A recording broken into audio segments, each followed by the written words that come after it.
Steve Barrault sur TV5 Monde, bonsoir. Soyez la bienvenue, ravi de vous recevoir. Dreama, c'est donc votre troisième album. Bonsoir Pascal. Bonsoir Mohamed. Ravi de vous retrouver. Et sur la pochette, j'aimerais qu'on s'y arrête pour commencer. Vous apparaissez comme une guerrière en Côte de Maille, un look très différent des précédents disques. Pourquoi ce choix, pourquoi ce changement ? C'est un accessoire qui est plus qu'un accessoire esthétique. En fait, je l'ai fait en collaboration avec un artiste parisien qui s'appelle Christophe Leca, qui travaille la Côte de Maille. Et j'avais envie d'un attribut, un peu comme la mythologie grecque, toutes les figures féminines puissantes, on leur attribue Athéna avec son casque. J'avais envie d'un attribut qui puisse symboliser un peu la renaissance que j'ai vécue ces dernières années, notamment avec la naissance de mon premier enfant.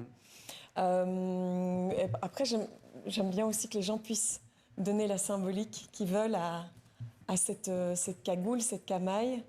Mais oui, puis moi je dirais guerrière, combattante. Allez, combattante, c'est plus beau que guerrière. Et en même temps sur peau nue, parce qu'il y a quand même le côté vulnérable, fragile qui est encore plus exacerbé chez moi avec tout ce qui... Et ce regard aussi. Et ce regard. Alors vous l'avez entendu, hein, Mohamed, une voix extraordinaire. Quand vous étiez petite, on vous prenait pour un petit garçon quand vous preniez le téléphone et vous n'aimiez pas votre voix.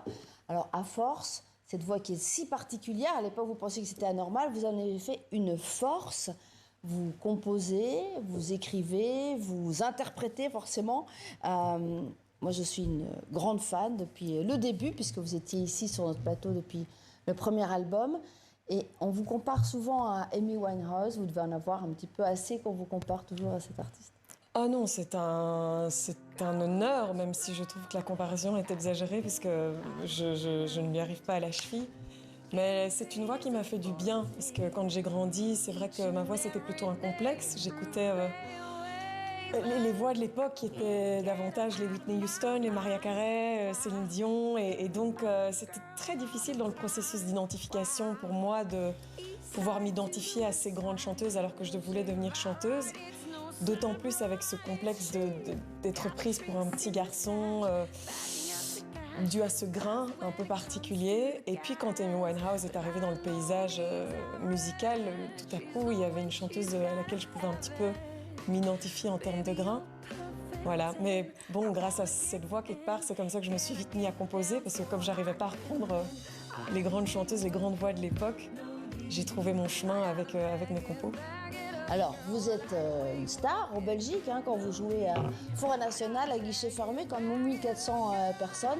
Ici, vous partez à la conquête de la France, vous étiez à la Maison des Métallos, c'est une salle plus réduite, hein, 300 personnes, ça a dû vous changer.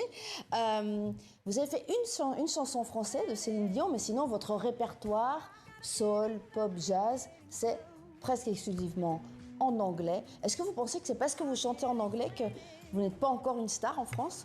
Oh, j'en sais rien.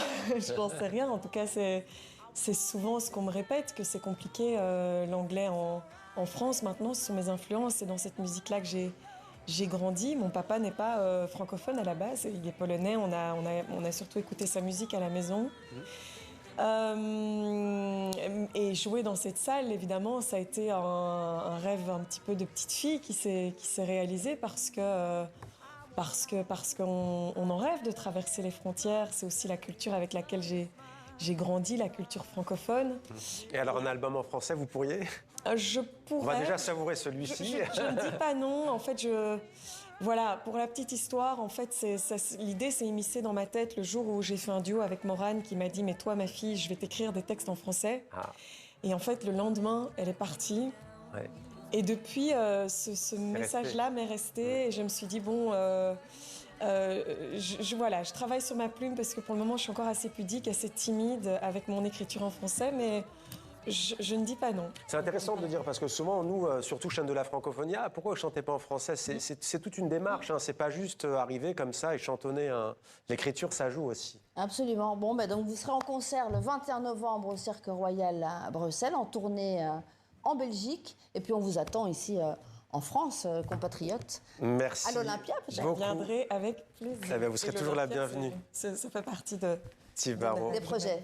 Et merci pour votre énergie et pour votre force rayonnante. Steve Barrault, Dreama, donc, un album qui nous donne aussi beaucoup de force et d'espoir. Merci beaucoup, Pascal. Merci.